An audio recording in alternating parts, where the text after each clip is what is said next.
Ya está todo preparado para empezar el partido en la casa de los Gutiérrez con IKEA. Atrás está el sofá Civic, con diferentes covers para hacer match con cada selección. En el medio, los vasos Lodrat, repartiendo bebidas por todo el campo. Calentando por si viene alguien extra está la silla plegable Gunde. Y arriba, Ostaval, la coffee table de 2 alturas marcando un gol con cada snack. Visita IKEA y logra crear el line-up ganador para disfrutar del fútbol en tu casa. Con buena calidad y buen precio. IKEA sueña sin medida. Ser podcast. Estás escuchando el Abierto de Hoy por Hoy. Cada día analizamos las noticias más relevantes de la actualidad, las claves políticas, económicas y sociales, con las voces de los protagonistas y los distintos puntos de vista de nuestros tertulianos.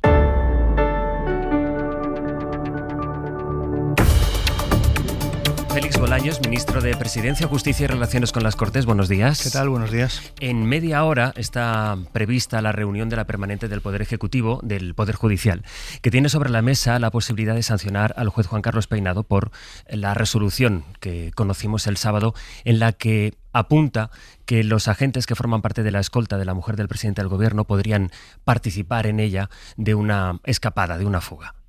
¿Usted cree que el Poder Judicial debería sancionar por esta resolución al juez Peinado? Yo creo que el Poder Judicial, el Consejo General del Poder Judicial, tiene 2 misiones fundamentales. La primera es velar por el correcto funcionamiento de la justicia. La segunda es garantizar el buen nombre, la imagen, la reputación de la justicia. Dicho esto, es verdad que esta causa de este señor que usted me menciona, pues hay distintas denuncias, distintas quejas en el seno del Consejo General del Poder Judicial que ha de resolver.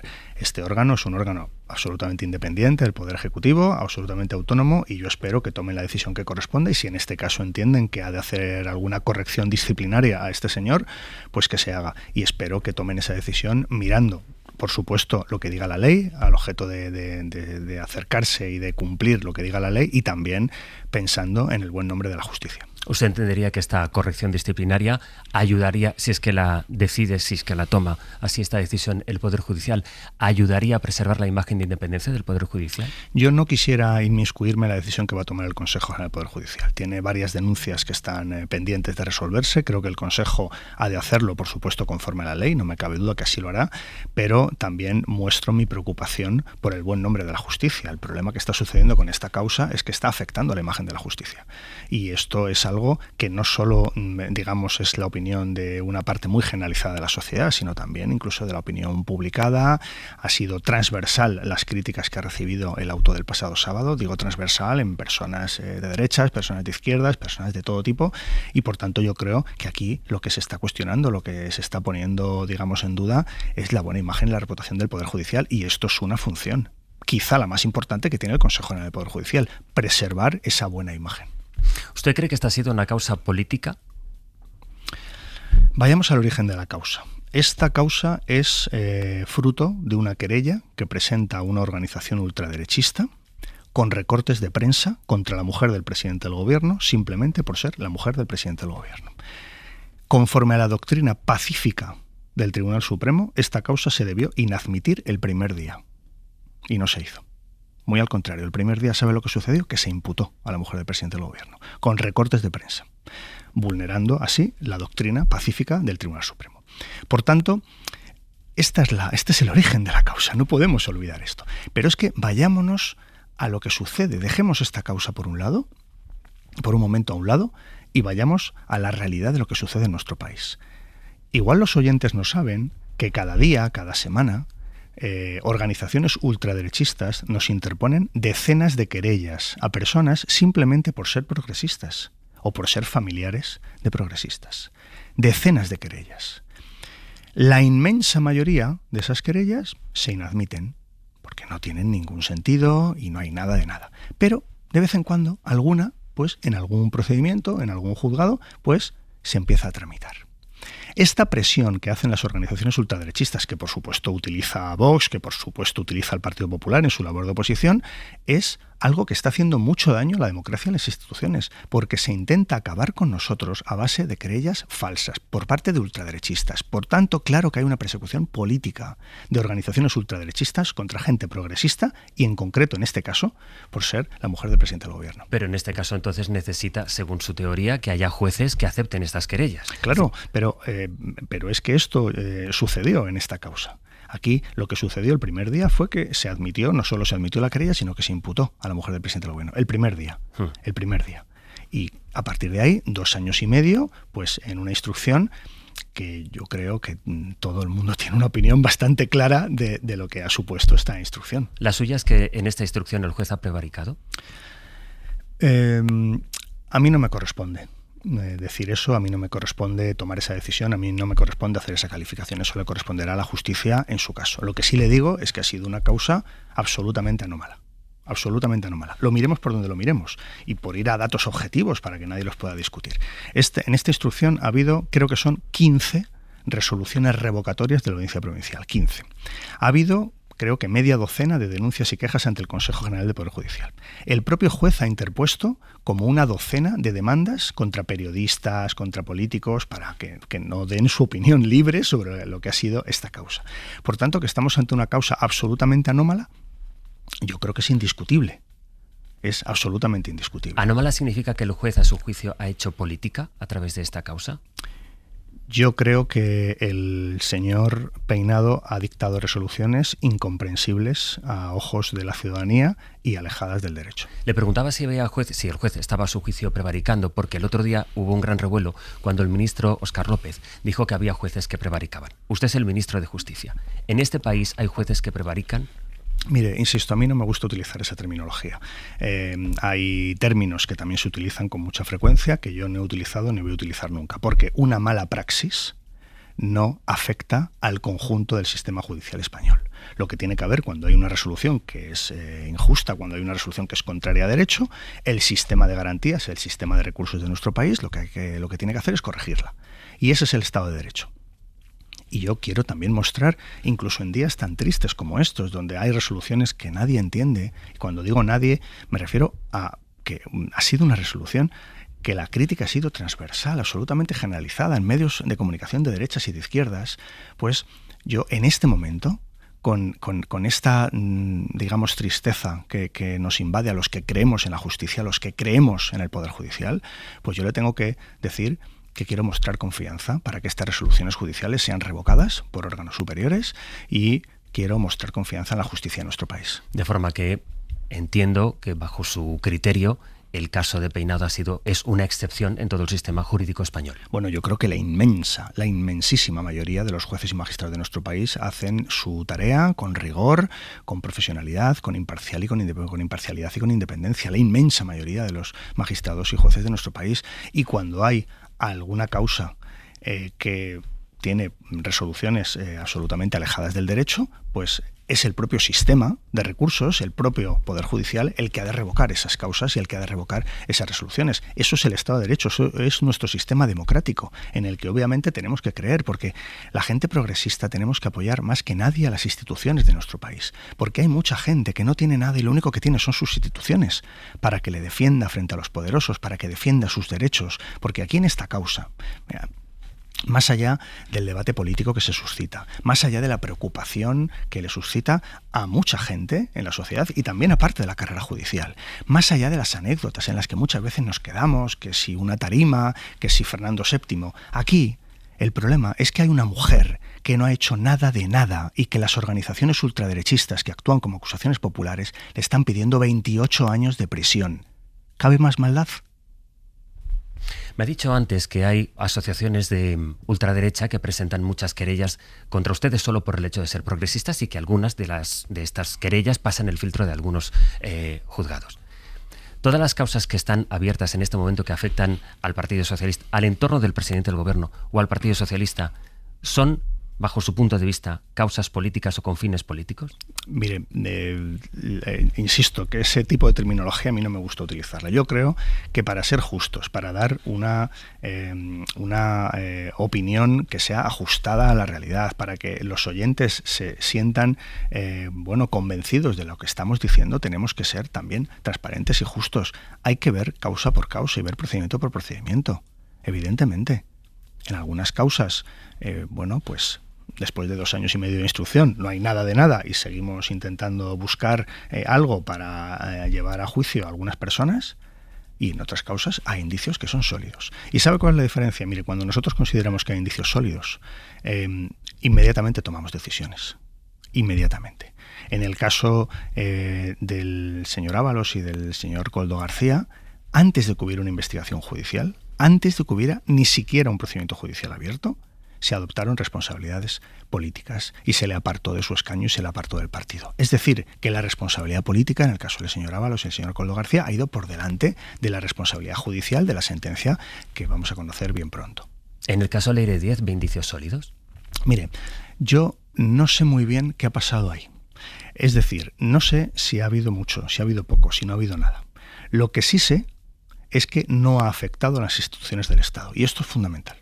Esto es fundamental. ¿Qué ha habido y qué no ha habido en esa causa? Lo determinarán los tribunales. Y es la justicia que tendrá que determinar si ha habido comportamientos que son punibles. Lo que sí le garantizo es que no ha afectado ni ha condicionado nunca en nada a las instituciones del Estado. Y esto es bien importante. Por cierto, que lo ha reconocido en sede parlamentaria tanto el señor Feijóo como la portavoz parlamentaria Esther Muñoz. Los dos han dicho que efectivamente las instituciones del Estado no se vieron afectadas.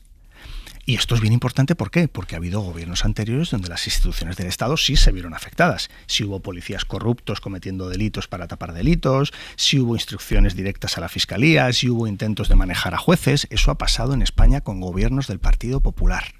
Y por tanto es fundamental que en esta causa que usted me menciona, de la señora Leire Díez, no prejuzgo nada. La justicia determinará si hay algo o no hay nada. Lo que sí le digo es que las instituciones del Estado no han tenido ninguna afectación, ninguna. Si se demuestra que fue el PSOE quien pagó a Leire Díez para que maniobrara, ¿eso afectaría al Partido Socialista? Bueno, vamos a dejar que la justicia haga su trabajo y vamos a ver qué conocimiento tuvo el PSOE de este tipo de circunstancias. ¿Y ve indicios sólidos en la causa abierta al expresidente Rodríguez Zapatero? Pues mira, el presidente Rodríguez Zapatero lo que ha pedido ha sido 2 cosas, tiempo y confianza. Y yo estoy dispuesto a conceder ese tiempo y esa confianza tanto al presidente Zapatero como también a la justicia. Es una causa que el propio juez en cada auto, el magistrado Calama de la Audiencia Nacional, en cada auto que dicta lo pone de manifiesto, que está en una fase muy embrionaria, que está en una fase muy inicial, que está recabando los primeros indicios y por tanto vamos a dar tiempo a esa causa, porque sin duda el presidente Zapatero se merece tiempo y se merece confianza.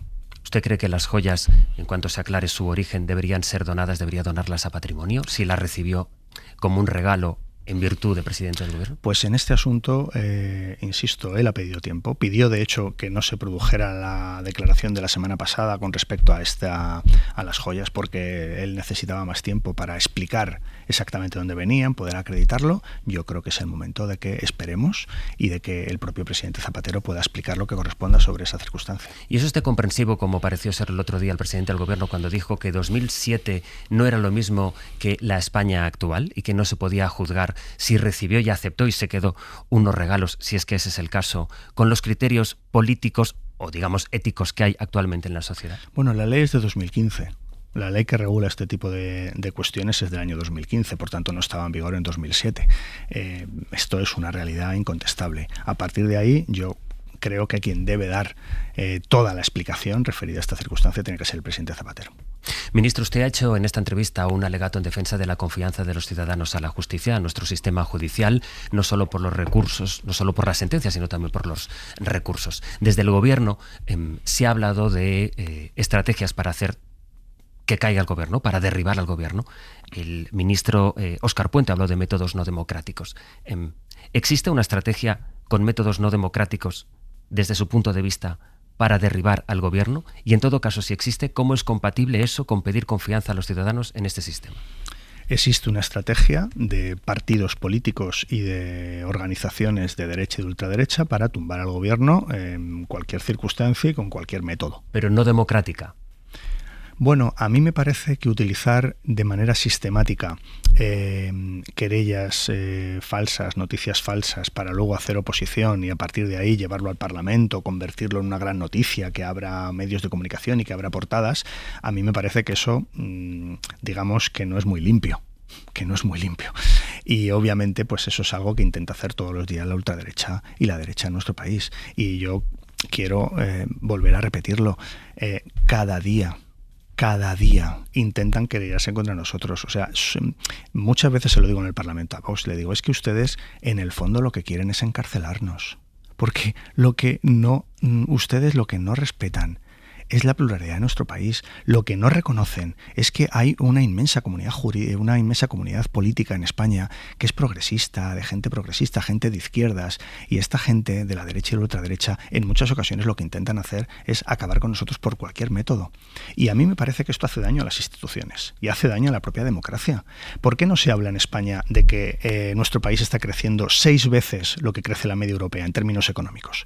¿Por qué no se habla en España que antes, hace unas décadas, o crecían Alemania y Francia o España, era imposible que tuviera crecimiento económico? Y hoy multiplicamos por 6 a las grandes potencias del continente. ¿Por qué no se habla que en España tenemos 22,3 millones de afiliados? La cifra nunca vista. Que tenemos la mayor partida de becas para las familias que tienen dificultades económicas puedan llevar a sus hijos y a sus hijas a la universidad, al instituto.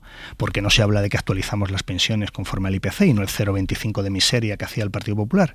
¿Por qué no se habla que hemos multiplicado por 8 el presupuesto de vivienda? Pues todas estas cosas no se hablan porque a la derecha y la ultraderecha no le interesa, porque la derecha y la ultraderecha en el gobierno perjudica a la gente, perjudica a las personas, perjudica a la ciudadanía. Y nosotros gobernando lo que hacemos es fomentar y beneficiar a la gente, a la ciudadanía común, a las personas que nos están escuchando y que necesitan de lo público para tener un estado del bienestar fuerte, una economía que crezca, un gobierno que reparta ese beneficio que obtiene vía impuestos de todo el crecimiento económico que tiene nuestro país. Como aquí no puede debatir la derecha y la ultraderecha porque ninguno de estos asuntos tiene un proyecto alternativo, pues por eso intentan atacarnos por otra vía. ¿Abrió la puerta el otro día el presidente del gobierno a un posible adelanto electoral? El presidente del gobierno el otro día dijo, en su rueda de prensa en Bruselas, que las elecciones serán en 2027. Y lleva diciendo varios años que las elecciones serán a término, es decir, cuando termine la legislatura. Que 2027 puede ser marzo. Sí, claro, por supuesto, pero... Eso sería un adelanto. Sí, pero él no dijo eso. Ya. Por eso le pregunto. Por eso. Pero es que quien tiene la decisión y la competencia para disolver las cámaras y que haya elecciones generales en nuestro país, esto es solo el presidente del gobierno. El presidente del gobierno siempre dice que la legislatura va a llegar a término. El otro día dijo que van a ser en 2027, seguramente en un juego de palabras precisamente para este tipo de preguntas. Yo creo que España necesita un año de reformas, de seguir reforzando el estado del bienestar, de que terminemos de resolver ese conflicto existente en Cataluña con la sentencia que pronto conoceremos del Tribunal Europeo sobre la ley de amnistía, su aplicación completa a todos los líderes del procés, que por supuesto también podamos implementar todos los fondos europeos que consiguió, ¿sabe quién? Un señor que se llama Pedro Sánchez, que se fue a Bruselas y consiguió 160.000 millones de euros de los que nos estamos beneficiando todos. Creo que este año de legislatura va a ser muy importante para consolidar estas reformas, consolidar este crecimiento económico, consolidar este reforzamiento del estado del bienestar, y por eso yo creo que terminar la legislatura es importante para nuestro país, con independencia que a algunos, claro, se les ha hecho larguísimo, pero 4 años y se les hizo largo desde el primer minuto. Pero, ministro, ¿cómo? Más allá del caso Begoña Gómez, por el que empezaba preguntándole, más allá del caso de David Sánchez, el hermano del presidente del gobierno, con los casos que usted mismo ha mencionado, el caso Ábalos, el caso Koldo, con el caso Leire, con el caso Zapatero, sin apoyos para sacar adelante algunas de las medidas más importantes, sin haber presentado ni una vez, a pesar del mandato constitucional, los presupuestos en el Congreso, con el compromiso de presentarlos ahora, pero sin mayorías aseguradas, con esa coincidencia de mociones que presentan en el Parlamento el PP y Junts, con los socios diciéndole, el PNV diciéndole, presente los presupuestos y si no, adelanta las elecciones. ¿De verdad es posible aguantar la legislatura con este panorama, ministro? Sí, mire, todo lo que usted me dice forma parte de un discurso para intentar convencernos yo lo que le acabo de decir no forma parte de ningún discurso. Sí, es la observación de la realidad parlamentaria que hay ahora mismo. Parlamentaria y judicial. Pero hay mucha gente que utiliza este discurso para intentar convencer a los españoles de que lo mejor es un adelanto electoral. Y yo le digo, frente a ese discurso que no es más que describir lo que votaron los españoles. ¿Hay un parlamento muy fraccionado y muy complejo? Claro que sí. El que votaron los españoles. ¿Le gusta ese parlamento? Sí, no, da igual.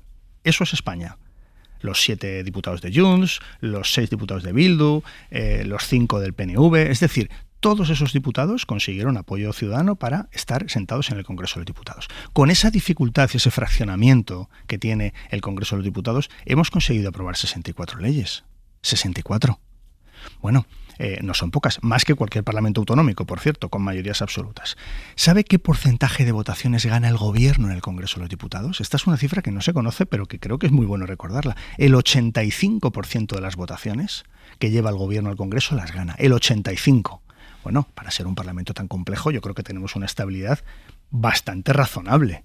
Y estamos llevando a cabo grandes reformas, por ejemplo, en la justicia. Hemos aprobado durante esta legislatura la Ley Orgánica de Eficiencia del Servicio Público de Justicia. Hemos cambiado los juzgados unipersonales viejos, vetustos, inflexibles, caros, por los nuevos tribunales de instancia, que es sin duda la justicia del futuro, y hemos cambiado una planta judicial que databa de 1834. Y la hemos cambiado ahora en 2025, con esta mayoría parlamentaria, muy compleja, pero conseguimos ese acuerdo. Nuestra seña de identidad como gobierno, sobre todo en las relaciones con los grupos parlamentarios, es el diálogo, es el esfuerzo, es el trabajo. Claro que cada grupo parlamentario trata de sacar cabeza, de explicar su posición, de intentar tener protagonismo en la escena pública. Y el gobierno se dedica a trabajar día a día para que consigamos ganar el 85% de las votaciones como hemos ganado. Que tengamos más de 60 leyes ya aprobadas en el BOE en esta legislatura. Creo que son unos resultados que ponen de manifiesto que por supuesto que la legislatura es viable y por supuesto que durante un año más será mejor para la ciudadanía. Me han dicho que tiene un acto dentro de 10 minutos. No quiero que llegue tarde por mi culpa. Ministro Félix Bolaños, gracias por su tiempo esta mañana en Hoy por Hoy. Un saludo y buenos días. Gracias, ha sido un placer. Buenos días.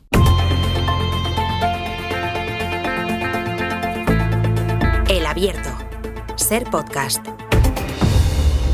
Momento para saludar, cosa que aún no había hecho, a nuestros analistas de esta mañana, que son Antón Losada. Antón, buenos días. Buenos días. Ignacio Guardans, hola Ignasi. Hola, buenos días. Y Cristina Monge, hola Cristina. ¿Qué tal? Muy buenos días. Vamos a hacer un primer ágape de la tertulia y luego ya después de las 9 comentaremos bien lo que nos ha dicho el ministro Bolaños, pero para empezar y en torno es lo que está a punto de pasar. Dentro de 6 minutos empieza, si es que es puntual, esa reunión de la permanente del Poder Judicial. Antón, un primer análisis de lo que nos acaba de decir aquí el ministro de Justicia.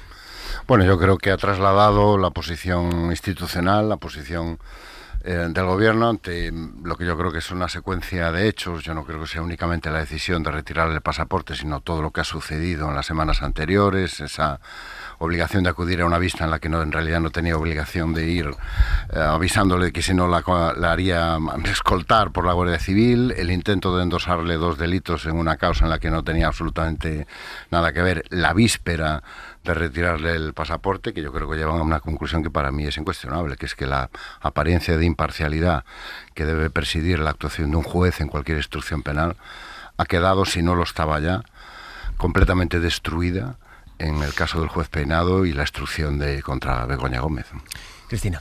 Sí, yo creo que teniendo en cuenta todo lo que acaba de decir Antón, ¿no? y ese editorial que hacías tú a las 8 de la mañana, donde ponías uno detrás de otros los hechos que rodean este caso, tampoco hacías mucho más, simplemente enumerar todo junto, ¿no? Y con esa enumeración todo junto es absolutamente sorprendente. O sea, incluso la gente que seguimos la actualidad, ¿no?, despacio, cuando lo ves todo junto, llama poderosísimamente la atención. Teniendo en cuenta ese contexto, creo que el ministro, efectivamente, como decía Antón, ha trasladado la posición institucional y ha sido cauto. Es verdad que no puede ser de otra manera, es el ministro de Justicia, pero también es cierto que no todos los ministros en todas las ocasiones son igual de cautos, por lo tanto creo que es reseñable, ¿no? Creo que es importante esa defensa que ha hecho de la buena imagen de la justicia española, más allá de casos como como el del señor Peinado o cosas muy concretas. Ha dicho no me corresponde valorar lo que pueda pasar a partir de ahora y por lo tanto yo creo que una declaración institucional cauta, que me quedo con un titular, que es que una mala praxis no tiene que afectar al sistema de justicia español. Ya está todo preparado para empezar el partido en la casa de los Gutiérrez con IKEA. Atrás está el sofá Civic, con diferentes covers para hacer match con cada selección. En el medio, los vasos Lodrat, repartiendo bebidas por todo el campo. Calentando por si viene alguien extra está la silla plegable Gunde. Y arriba, Ostaval, la coffee table de 2 alturas marcando un gol con cada snack. Visita IKEA y logra crear el line-up ganador para disfrutar del fútbol en tu casa. Con buena calidad y buen precio. IKEA, sueña sin medida.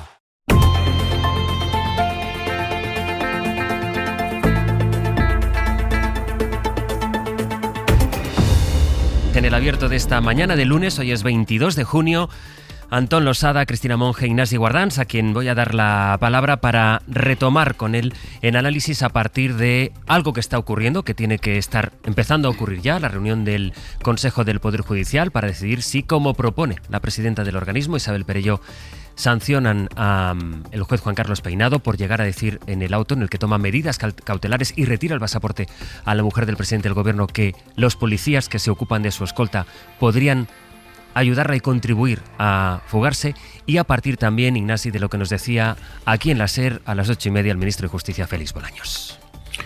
Bueno, como los que estamos aquí no somos ministros de Justicia, pues nos podemos permitir usar un lenguaje que a él no le corresponde, ¿no? Cuando uno ve algo que es un crimen, lo puede denunciar, lo tiene que denunciar normalmente, salvo que espere que lo haga otro. Para eso está la policía, para eso están los que tienen el Ministerio Público, ¿no? Y por tanto yo digo, y lo digo en antena, que veo indicios de criminalidad en la actuación del juez Peinado. Y le pongo todas sus letras, indicios de criminalidad, porque hablar de indicios de prevaricación es una forma de huir, de decir indicios de criminalidad, indicios delictivos. Es verdad que la prevaricación exige, según la jurisprudencia del Supremo, una intención dolosa. Y claro, intención dolosa, pues no lo sé, a lo mejor el señor Peinado pues no tiene intención dolosa, y por tanto todo lo que está haciendo lo está haciendo de buena fe. Puedo tener mi opinión, pero efectivamente ahí no hay indicios externos que nos hablen de la buena fe o mala fe del señor Peinado, pero sobre el contenido mismo sí hay indicios de prevaricación, hay indicios de profunda injusticia, y me ha gustado el comentario que ha hecho el ministro, porque es un ángulo que me parece importante subrayar, que esto está dañando las libertades de una ciudadana española. Con nombre y apellido es una ciudadana española. Estamos hablando siempre de la esposa del presidente del gobierno como si eso de repente la hubiera despojado de sus derechos fundamentales, ¿no? Y por tanto el cabreo, porque yo no oculto que tengo un cabreo con este tema, yo no... Oiga, ¿usted se lo toma en serio? Sí, me lo tomo en serio, estoy cabreado. ¿Por qué estoy cabreado? Porque creo que tenemos a un juez atacando las libertades de una persona.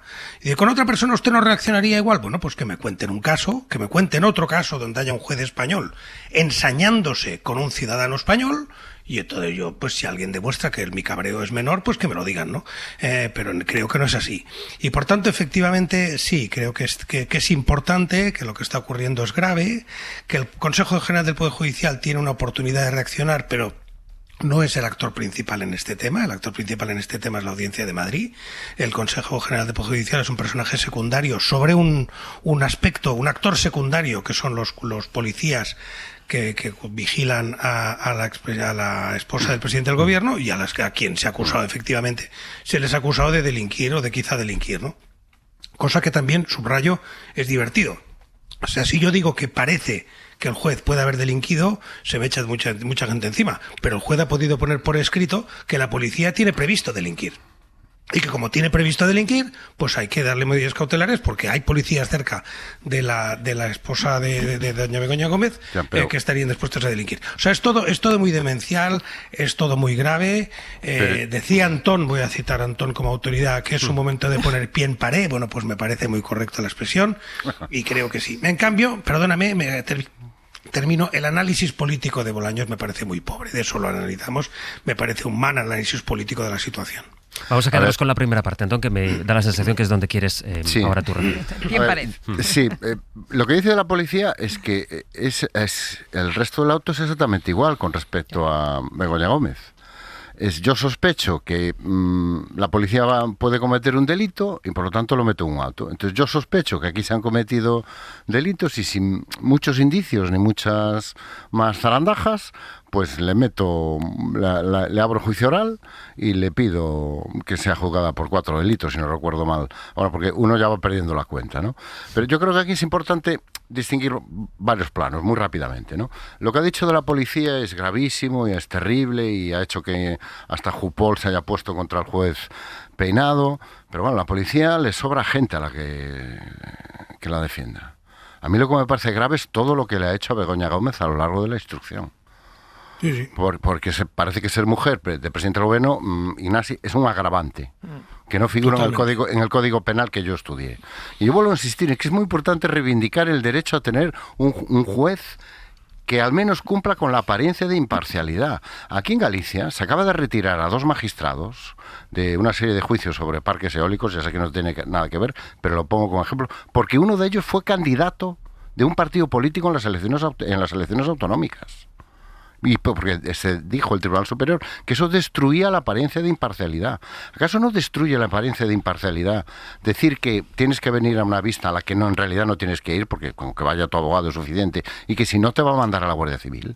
¿Acaso no destruye la imparcialidad meter en una causa en la que no tienes absolutamente nada que ver e imputarte 2 delitos en una causa separada, rectificar a media mañana porque no te queda más remedio y decir que, bueno, rectificas, pero que si aparecen indicios la volverás a meter en la causa? Hombre, señor juez, a Begoña Gómez y a Ignacio Guardans y a mí, si aparecen indicios que nos incriminen una causa. ¿Qué clase de salvedad es esa? Y no hablemos ya de la decisión absolutamente extemporánea de retirar el pasaporte, etcétera, etcétera, ¿no? Entonces, un elemento fundamental está destruido, que es, insisto, la imparcialidad, el derecho a la imparcialidad, al menos a la apariencia de imparcialidad del juez que te juzga, o que instruye en este caso, mejor dicho.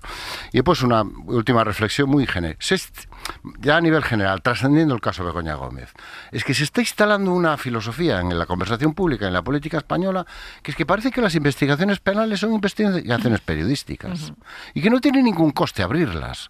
Entonces se ha instalado esta teoría de, que investiguen, que si algo se hace mal, ya habrá una instancia superior que lo corrija. Que a mí me recuerda mucho aquello del franquismo de, oiga, si usted es inocente, seguro que no le importa acompañarnos a comisaría. Pero ¿qué es esto de las investigaciones penales a título preventivo? Vamos a ver, hay una denuncia, no tiene base ninguna, pero lo vamos a investigar a ver qué pasa. Oiga, una investigación penal no es eso. Una investigación penal tiene que ser algo que se administre con una prudencia extrema y regido bajo el principio de intervención mínima. Y a todos estos que dicen, bueno, Begoña Gómez puede estar tranquila porque nuestro sistema es muy garantista y seguro que en la Audiencia Provincial de Madrid tumban esta injusticia. Yo les invito a todos a vivir personalmente la experiencia premium de disfrutar de un sistema tan garantista.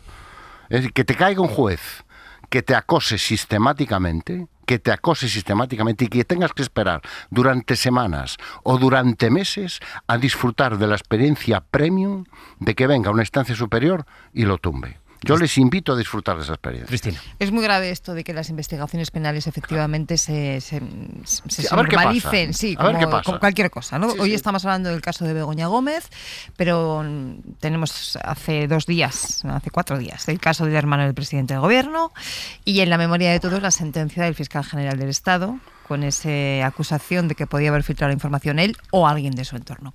Claro, en este contexto no es de extrañar que luego las encuestas nos empiecen a decir de una forma bastante clara que la confianza y la imagen de imparcialidad en la justicia no solamente se resiente, sino que empieza a diverger entre votantes progresistas y conservadores. Es decir, la parte más a la izquierda de la sociedad está teniendo en estos momentos una percepción de que la justicia no es imparcial de manera distinta a los conservadores, que sí que se muestran más proclives a creer que la justicia puede ser imparcial. Esto es gravísimo, porque esto efectivamente ya distorsiona y destruye directamente esa imparcialidad de la justicia de la que estábamos hablando. En estos momentos el Consejo General del Poder Judicial debe estar empezando su reunión. Como todos sabemos, no es un órgano jurisdiccional, por lo tanto podrá valorar qué hace en torno a esa mención a la policía, pero luego las medidas cautelares no puede entrar a cuestionarlas. Tendrá que ser vía recurso al órgano competente, ¿no? Pero si la argumentación de por qué se ponen las cautelares de retirada de pasaporte y presencia cada 15 días. Y la argumentación es que la policía le puede ayudar a huir. Y eso acaba siendo cuestionado por el Consejo General del Poder Judicial. ¿En qué va a basar entonces esas cautelares de retirada de pasaporte y presencia ante el tribunal cada 15 días? Es decir, se ha metido en un embrollo jurídico y judicial muy, muy importante, que además creo que hace flaco favor no solamente a la justicia, que se está diciendo, sino a todos aquellos que efectivamente piensan que en este caso puede haber algo. Porque hemos estado viendo este fin de semana incluso gente, periodistas, analistas, juristas, de los que habitualmente han estado diciendo que efectivamente en este tema podía haber indicios de delito, que de repente les han llevado las manos a la cabeza al ver como una argumentación como esta les hacía caer con su propio peso. Sigo ahora, Antón, después de la pausa, porque quiero que también escuchemos en qué punto está la reunión del Poder Judicial y por dónde van a ir la estrategia no solo del Gobierno. Pasado mañana comparece en el Congreso Pedro Sánchez para hablar de los casos que están en torno al Gobierno, sino también la estrategia del Partido Popular, que en un primer momento celebró. Hay un tuit incluso, creo, de Nuevas Generaciones vitoreando, celebrando, alegrándose hasta los gritos. Vitoreando es muy generoso. Sí, muy generoso, sí, lo sé. Viendo el vídeo es muy generoso lo de vitorear. Y luego, claro, el Partido Popular saliendo a decir, bueno, pero en realidad nosotros estamos también a favor de la policía. Ahora lo comentamos. Decíamos que en principio era a las 9 cuando estaba convocada esa reunión del Poder Judicial que va a decidir si expedienta o no, si habrá expediente o no al juez Peinado por llegar a aventurar que los agentes de la Policía Nacional que forman parte de la escolta de Begoña Gómez podrían ayudarla, la ayudarían, llegado el caso, a una fuga. Pedro Jiménez, buenos días. ¿Qué tal, Sastre? Buenos días. ¿Sabemos con qué posiciones llegan los miembros del Poder Judicial a esta reunión? Sí, sabemos las posiciones y sabemos que esa reunión ha empezado hace tan solo unos minutos por la última extravagancia, como contabas, del juez Juan Carlos Peinado, que ha retirado el pasaporte de Begoña Gómez con el argumento de que no se fía de sus escoltas porque pueden facilitar la fuga de la mujer del presidente del Gobierno. Isabel Perelló, Sastre, quiere instar al promotor de la acción disciplinaria a que abra un expediente por falta grave a Juan Carlos Peinado. Le achaca exceso, abuso de autoridad o desconsideración a la Policía Nacional. Y habrá debate. Los vocales progresistas y los conservadores coinciden en el fondo. Las fuentes consultadas nos dicen que no es admisible el tono del auto de apertura de juicio oral de Juan Carlos Peinado, pero como siempre hay una discrepancia y en este caso es en la forma. Los vocales elegidos por el PP creen que no es la presidenta del Poder Judicial ni tampoco esta comisión, la comisión permanente, la que tiene que abrir este expediente disciplinario. Creen que tiene que hacerlo de oficio el propio promotor. La clave son los plazos, porque podemos estar ante un brindis al sol. El Poder Judicial va a abrir otra investigación a Peinado con casi total seguridad, pero tiene guardada en un cajón, sin incluir en reuniones de la permanente para debatir, la propuesta de archivo por la queja del ministro Bolaños por el interrogatorio al que le sometió el juez instructor. Y estamos en pleno mes de junio, con un verano de por medio, y Juan Carlos Peinado se jubila ya el próximo mes de septiembre. Pedro, nos vas contando por si hubiera novedad a lo largo de la mañana. Gracias. Un abrazo. Querías decir, Antón, que te interrumpí antes. Sí, quería decir que los que están tan indignados por lo que dice el juez Peinado en el auto sobre la policía, debería leerse lo que ha dicho muchos autos sobre, en este caso, las personas a las que está investigando, que es la extensión de un conjunto de sospechas sin aportar valor probatorio e incluso desestimando muchos elementos probatorios que van claramente en la otra dirección. Yo creo que es importante recordar que el juez Peinado intentó retorcer el testimonio de un testigo, en este caso un alto cargo de la Administración de la Comunidad de Madrid, nada sospechosa de sanchismo, para intentar incluso incriminarlo en la causa e imputarlo, por alegando que había dicho ante él algo que realmente no había dicho, que tuvo que venir después la Audiencia Provincial a tumbar ese intento de imputar y de meter en la causa como acusado a un testigo, retorciendo su testimonio, ¿no? Yo lo que reivindico es que, hombre, yo supongo que podemos vivir en un país en el que tendremos derecho a que los jueces no hagan esto y a no tener que esperar a que venga una segunda o una tercera instancia a darnos la razón. Creo que tenemos derecho a pedir que se cumpla la Constitución, que tantas veces reclamamos que se cumpla, y tengamos lo que la Constitución dice que tenemos derecho, que es un juez imparcial, el juez natural, y el juez, ya termino, y el juez que nos dé y que tenga en el centro del proceso no demostrar que somos culpables, sino asumir que la presunción de inocencia es nuestro derecho y que el papel del juez es garantizar nuestros derechos y nuestras libertades constitucionales, no demostrar que somos culpables por cualquier medio necesario. Y finalmente, es que no me canso de insistir, no podemos seguir extendiendo todo debate público y toda polémica pública y toda conversación pública al ámbito penal. Es decir, no podemos seguir resolviendo nuestras diferencias políticas en los juzgados y por lo penal, porque si no, evidentemente, el sistema, la calidad democrática, todo se resiente. Ignacio. Sí, es difícil desde este espacio que nos concede la SER rebatir tantas tonterías que se están diciendo por ahí fuera, ¿no?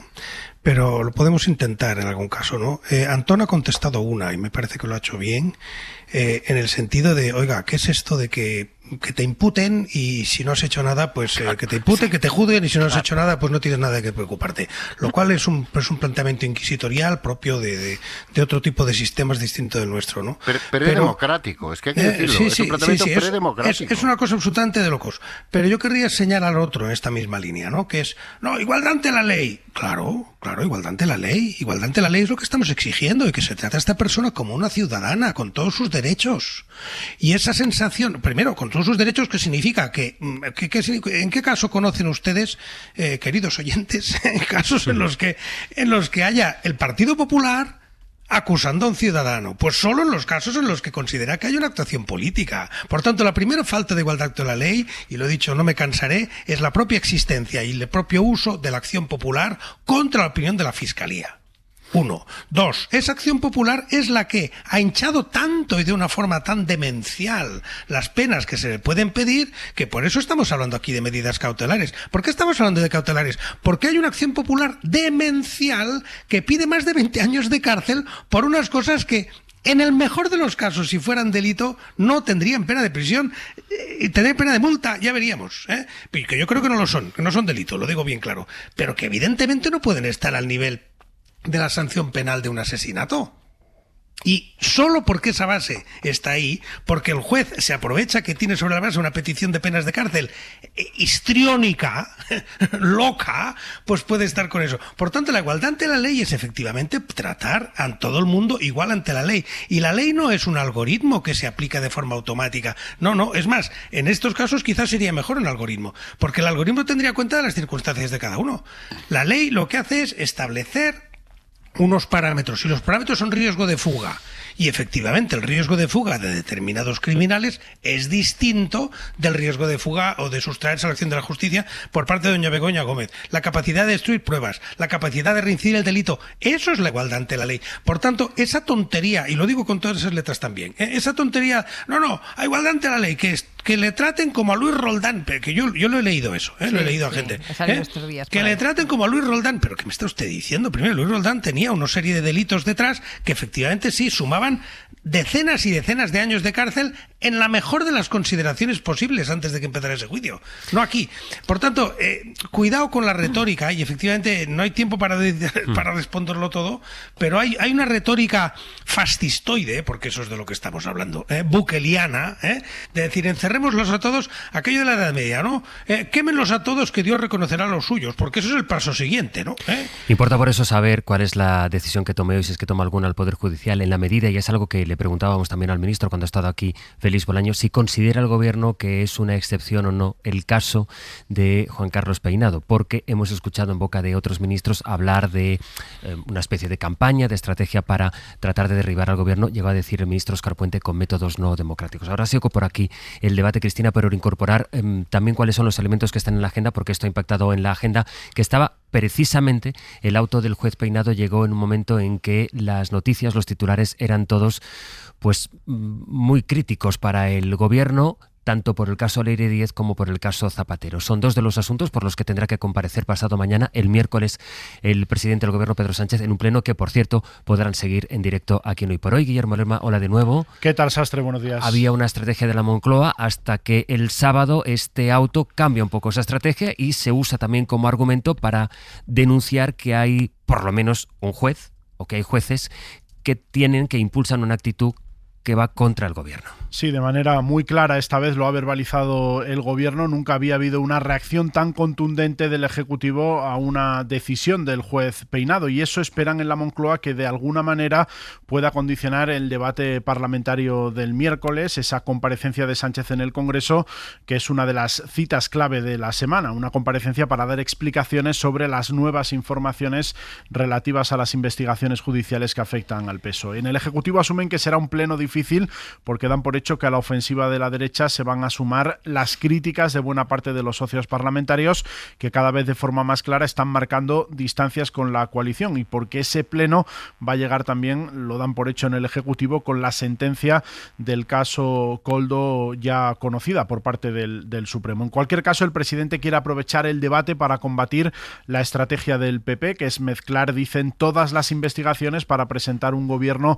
acorralado por la corrupción. Quiere Sánchez combatir de alguna manera esa idea de que todos los casos son lo mismo. Eso es lo que va a intentar diferenciar el presidente, los comportamientos reprochables de sus dos exsecretarios de organización, del caso que afecta al expresidente Zapatero, para el que va a pedir tiempo y confianza, y también de las investigaciones que afectan al trabajo de su hermano o de su propia mujer. Esa es una de las citas clave de la semana, Sastre, la comparecencia el miércoles en el Congreso, pero Sánchez acabará la semana reuniendo al Comité Federal del PSOE. La última vez que lo hizo fue también hace justo un año, después de estallar el caso de Santos Cerdán, un comité pensado para activar la maquinaria electoral en el PSOE, y que llega a esa cita después de que el propio presidente del Gobierno haya abierto la puerta a adelantar las elecciones, a que sean en el año 2027, pero antes de la cita prevista de esas elecciones municipales y autonómicas del mes de mayo. El miércoles pleno, por tanto, y el sábado entiendo que es, ¿no? El Comité sábado Federal, que es el mayor órgano entre congresos para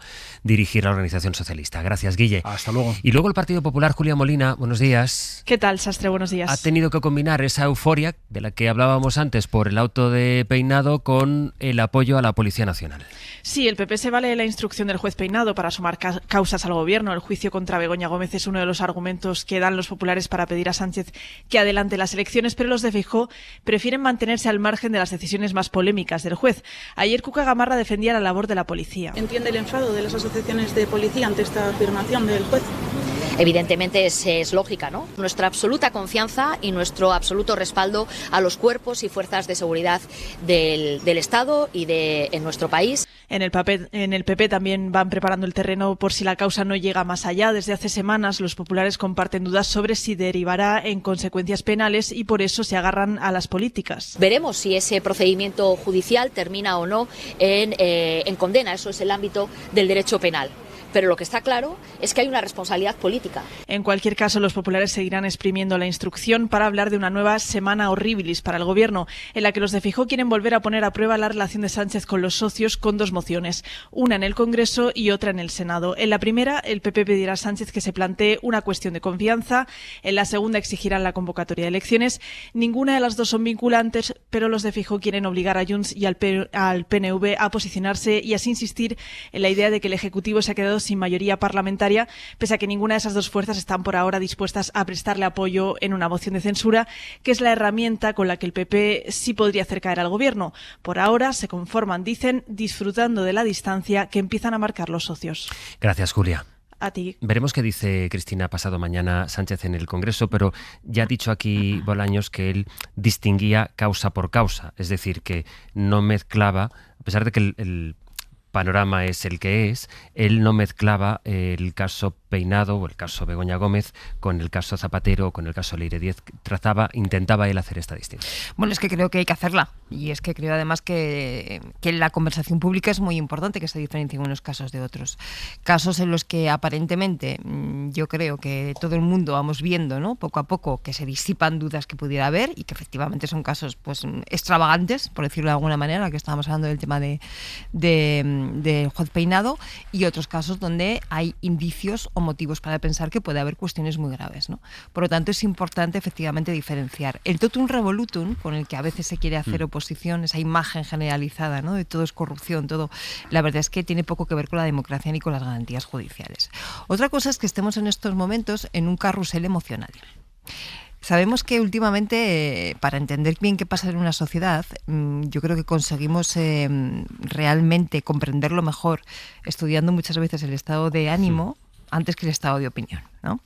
Y entonces, hasta el sábado que conocimos el auto del juez Peinado, yo creo que podemos estar de acuerdo, ¿no?, en que el electorado progresista vivía un estado de ánimo, pues no sé si decir de depresión, pero desde luego de horas bajas, ¿no?, de desánimo, y de repente ese auto del juez Peinado yo creo que pudo activar o puede estar activando una especie de efecto boomerang. Que no digo que se mantenga durante mucho tiempo, no, veremos a ver, si aquí cada media hora están pasando cosas distintas, ¿no?, que cambian estos estados de ánimo. Pero es curioso cómo efectivamente en un momento determinado tú vas viendo que sectores que estaban pasando por horas bajas, ¿no?, por un ánimo decaído, de repente entienden que los suyos están siendo atacados y se ponen inmediatamente a su lado. Esto es algo con el que en la política en general, y más en momentos de precampaña, porque aquí ya llevamos 7 años de precampaña, ¿no?, desde el año 2018 estamos de precampaña, pues se juega mucho con esto, ¿no?, y se gestiona todo este tipo de cuestiones. Entonces vamos a ver cómo evoluciona. Va a ser muy importante esa comparecencia del presidente del Gobierno el miércoles en el Congreso de los Diputados para ver si efectivamente consigue disipar dudas y generar confianza, o por el contrario, consigue generar más dudas, ¿no? Entonces, si esa comparecencia ya iba a ser importante antes, a la luz de estos últimos acontecimientos, yo creo que todavía más. ¿Y vas a decir, Ignacio? Sí, hombre, que creo, José Luis, que habéis sido muy generosos con el Partido Popular. Yo ya sé que en política esto de los cargos, pues el peso jurídico es discutible, ¿no? Pero la cita que habéis puesto, es de la ex secretaria general del Partido Popular. La ex, por tanto, no es la representante del Partido Popular, es una diputada que tiene una autoridad del pasado y es la que efectivamente pues está ahora con esos paños calientes. Pero el actual ejerciente secretario general del Partido Popular ha llamado a la Moncloa el sábado pasado guarida de delincuentes. Guarida de delincuentes. Y por tanto, aquí algunos tenemos que ir con paños calientes sobre qué decimos de un juez, y él puede llamar a todo el equipo de Moncloa, porque ya guarida de delincuentes, entiendo que ya no es solo el presidente del gobierno delincuente y su esposa delincuente, sino todos los que trabajan ahí, delincuentes. Guarida de delincuentes, todo el Palacio de la Moncloa. Y luego ha dicho esa palabra que me parece el tono, o sea, el ejemplo de donde estamos, que es entréguense. Esas son palabras del actual secretario general del Partido Popular. Entréguense, que están ustedes en una guarida de delincuentes. Por tanto, a mí que salga Cuca Gamarra, siempre hay aquello del poli bueno, poli malo, ¿no? Y entonces, en cuanto sale el poli bueno, como necesitamos cariños y necesitamos rebajar el tono, pues ya sale Cuca Gamarra económico diciendo nada sobre la Moncloa, ni desmintiendo a su compañero, sino diciendo, bueno, es verdad que la policía la seguimos respetando. El PP ha rectificado. No. El PP no ha rectificado. La actual dirección del Partido Popular ha llamado guardia de delincuentes al equipo que gobierna este país y les ha pedido que se entreguen, en plural, O sea, ¿quién se tiene que entregar de Moncloa? Y por tanto, efectivamente, la situación es muy dura, políticamente hay que contestarla con toda la contundencia. A su vez es verdad, y lo decía antes, que a mí me gustaría ver en Bolaños y en el propio presidente Sánchez, pues distinguir los distintos temas. Y creo que en otro tipo de asuntos, pues hay que ser más contundente. Del tema Zapatero no me está gustando nada cómo se está planteando, el tema Leire no me gusta nada cómo se está planteando, y el propio hecho de la falta de apoyo político en el Congreso, pues tampoco se puede resolver con el discurso, que es casi un disco, perdona que lo diga así, que es como es que pone un disco, Bolaños, y porque las pensiones han subido, los contratos han subido, tal, no sé qué, que empieza con todas las ventajas sociales que ha aportado este gobierno, ¿no? Cuando se le pregunta por la falta de mayoría. No, mire usted, son cosas distintas. Lo que ha hecho este gobierno está muy bien, lo que ha hecho esta mayoría está muy bien, pero hoy, en el mes de junio, casi julio del año 26, la situación es la que es. Y no se puede decir España es esto, porque no lo es. Yo me empiezo a sentir un poco como Bill Murray en esa maravillosa película del Día de la Marmota, ¿no? Porque es que este es el junio del año pasado. Es que es exactamente lo mismo. Se quiere tumbar un gobierno con informes policiales, como si se tratara de sentencias, sale un informe policial. Yo respeto mucho a la policía, a la UCO, respeto a toda la gente de uniforme, pero bueno, es un informe, no tiene valor probatorio, no es una sentencia, no es un auto de un juez. Se cogen medidas cautelares como si fueran también resoluciones de culpabilidad, cuando las medidas cautelares son para lo que son, ¿no? Entonces, aplicando esa regla de 3, y las medidas cautelares de Begoña Gómez es una prueba de que es culpable, que Zapatero no las tenga, debería ser una prueba de que es inocente, supongo, siguiendo estos razonamientos jurídicos de la señorita Pepis en los que nos hemos instalado últimamente, ¿no? Y sigo viendo lo mismo que veía en junio, que es mucha prisa por tumbar al gobierno por cualquier medio necesario, y especialmente por la vía penal. Seguramente porque por la vía política no son capaces. Pero es que aquí estamos hablando de política. Las investigaciones judiciales que sigan su curso, las explicaciones que las den todas los que te las tengas que dar en sede judicial. Las políticas te gustarán más, te gustarán menos, el gobierno las ha dado, estarás a favor, estarás en contra. Veremos la comparecencia de Pedro Sánchez. Por cierto, recuerdo, en junio del año pasado también tuvimos una comparecencia de Pedro Sánchez para explicarnos lo de Santos Cerdán y lo de Ábalos. Pero oiga, ustedes que están en la oposición y que dicen que este gobierno es un desastre y que vamos a morir todos y nos estamos despeñando por un barranco lleno de delincuentes y lo que decía Ignasi, no salgan y entréguense con las manos en alto. Hombre, hagan algo, hagan política. El gobierno no tiene mayoría, ya, y ustedes tampoco. Y no, pero queremos unas elecciones para tenerla, o no. Porque esta historia que se ha instalado de que no vamos a elecciones, que saldrán mayorías muy claras. No sé muy bien de dónde sale ese razonamiento, porque a ver si nos fragmentamos todavía más. ¿Qué puede pasar? Entonces, claro, esta sensación de que el gobierno efectivamente está como está, acosado por todas partes. Pero es que la oposición tampoco es que sea capaz de articular una alternativa. Y eso nos deja pues en este año que llevamos, donde, por cierto, el gobierno ha ido sacando algunas cositas, por citar la regularización. Por poner solo algún ejemplo de cosas que sí ha sabido hacer este gobierno, ¿no? Entonces tengo esta sensación, no sé, vosotros, de que esto, porque me dice Sastre, yo me fío de Sastre, que es junio del 26, pero si me hubiera dicho que es junio del 25, pues lo habría comprado. Pues Sastre se lo podría haber dicho perfectamente. Y porque, desde el 18. Sí, exacto, ya no sabemos desde en qué, el 18 en qué vivimos estamos. en esto, y precisamente porque la situación desde bloqueo político se recurre a esa estrategia que denunciaba Ignasi. Como va a ser el tema político de la semana, voy a dejarlo aquí y a la vuelta nos está esperando en Bogotá nuestra compañera Berta Reventos. Ya está todo preparado para empezar el partido en la casa de los Gutiérrez con IKEA. Atrás está el sofá Civic, con diferentes covers para hacer match con cada selección. En el medio, los vasos Lodrat, repartiendo bebidas por todo el campo. Calentando por si viene alguien extra está la silla plegable Gunde. Y arriba, Ostaval, la coffee table de 2 alturas marcando un gol con cada snack. Visita IKEA y logra crear el line-up ganador para disfrutar del fútbol en tu casa. Con buena calidad y buen precio. IKEA, sueña sin medida.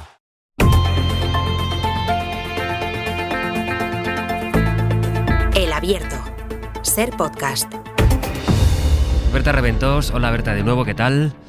Hola, ¿qué tal, Sastre? Buenos días. Esta noche ha ganado en las urnas el abogado millonario Abelardo de la Espriella, un nuevo outsider de estilo trampista que suma al tercer país más poblado de América Latina a la corriente ultra alineada con Washington, que ya representan pues Milei o Bukele. Abelardo de la Espriella ha ganado por menos de un punto. Han sido las elecciones más ajustadas en la historia de Colombia. Ha ganado por unos 200.000 votos al senador progresista Iván Cepeda, el candidato que proponía Petro. Así que ahora la pregunta es cómo se ha vivido esta segunda vuelta en Colombia y, sobre todo, cuáles son los mensajes, Berta, con los que han asimilado los resultados tan ajustados tanto de la Espriella como Cepeda sobre sus resultados. Pues esta segunda vuelta se ha vivido con una tensión particular en Colombia, dada la extrema división de la sociedad que ha tenido que elegir entre dos proyectos políticos antagónicos. El resultado más ajustado de la historia del país ha llevado al progresista Iván Cepeda a impugnar casi un tercio de las mesas y a no dar por buenos los resultados hasta que concluya el escrutinio oficial. El ultraderechista Abelardo de la Espriella ha lanzado un mensaje a Cepeda y al presidente Gustavo Petro para que respeten los resultados. Petro y Cepeda, absténganse de desatar un incendio social. Respeten la democracia. Aquí no va a haber una tercera vuelta en las calles. Hagan sus maletas y prepárense para ejercer la oposición. De la Espriella ha centrado su campaña en denostar al gobierno de Petro y en prometer lo que él llama la patria milagro. Propone mano dura en el conflicto con los grupos armados y una reducción del 40% del gasto público, mientras que Cepeda se había postulado como el candidato de la continuidad, tanto en la paz como en los programas sociales iniciados por Petro. Llamo a todo nuestro grupo y dispositivo de vigilancia electoral a que esté atento del escrutinio de cada una de esas mesas, sus actas y sus resultados. Cepeda ha dicho que no renunciará a su proyecto político y se ha comprometido a hacer oposición desde las instituciones. Estás allí y has podido hablar en estas últimas horas, Berta, con mucha gente, partidarios de uno y otro, y la calle, digamos que ha respondido a los resultados de esta segunda vuelta que tenía el país tan polarizado como nos describes. Sí, en la calle se ha sentido esa división de la que venimos hablando, que revela una Colombia partida en dos bloques opuestos ideológicamente. En Bogotá, los seguidores de la Espriella han festejado con gorras militares, camisetas de la selección colombiana, santiguándose y reproduciendo el saludo militar que ha popularizado su candidato. Feliz, encantado, porque derrotar al comunismo es lo mejor que puede hacer un individuo sensato. En nuestro país el 50% es gente bruta, pobre, trabajadora. Que es que estábamos a punto de perder el país, estábamos a punto de caer en las garras del comunismo. Más tarde, partidarios de Cepeda se han manifestado espontáneamente en el centro con un sentimiento amargo por la derrota, pero con esperanza por revertir los resultados y dar continuidad al primer gobierno de izquierda en Colombia. Me parece que son ignorantes, son brutos y se han dejado llevar más por el odio y el resentimiento que le han tenido al presidente Petro. Con la fe intacta en que los escrutinios nos van a dar un resultado diferente y la lucha está acá en las calles. Ya estamos cansados de la guerra, estamos cansados de la sangre, de las balas, ya no queremos más conflicto y confiamos que con Cepeda lo vamos a lograr.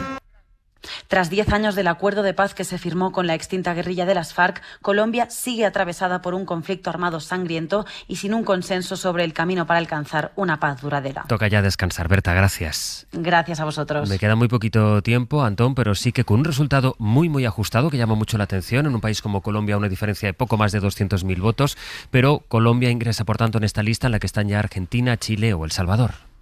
Bueno, y constata el giro en todo el continente, ¿no? Hace 10 años la conversación pública y el debate público giraba en torno a la creación y de redistribución de la riqueza, y eso impulsó gobiernos de izquierdas, y ahora es evidente que para una parte de esa población, que seguramente muchos de ellos se han beneficiado de muchas de esas políticas, la conversación ya no es la riqueza que ya tengo, sino que la conversación es la seguridad frente a amenazas más o menos reales, más o menos inventadas, y pues yo creo que no podemos dejar de subrayar una cosa, que es el enorme impacto que la presidencia de Donald Trump y la actitud de Donald Trump está teniendo en todo el continente. Es evidente eso, Cristina. Efectivamente, el gran tema en Latinoamérica, y no solamente ahí, es la cuestión de la seguridad y constatar la enorme fragmentación social. Estamos hablando de Colombia, pero acordémonos de Perú, donde Fujimori parece que le está dando la vuelta al resultado gracias al voto exterior, y anoche llevaba una ventaja de en torno a 40.000 votos. Estamos acostumbrándonos a madrugada en las que estamos pendientes voto a voto, Guardans. Eso es. Sí, bueno, yo creo que hay, lo que estáis diciendo estoy totalmente de acuerdo, pero falta un ingrediente, que es la retórica de esos presidentes de izquierda, que además de haber traído transformación, han traído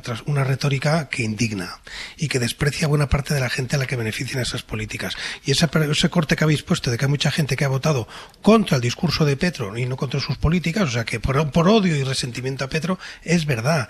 Y eso también ocurrió en Argentina, también ha ocurrido. Por supuesto que hay sed de seguridad, y que el peso de Trump está claro en el sentido de que ha normalizado conductas agresivas y violentas. Pero creo que hay que revisar también cómo se venden las políticas de izquierda, porque si se venden o si parecen ser percibidas como una especie de vuelta al comunismo, no sé muy bien qué, aunque eso sea pura retórica, pues alimenta de esos discursos de vuelta.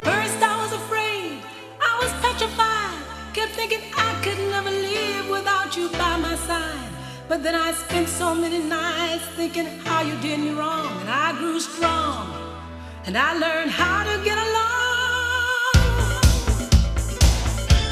Con Pepe Rubí y Sergio Castro, buenos días. ¿Qué tal? Buenos días. Con los contenidos que tenemos preparados desde ahora y hasta las 12:20. Eso es.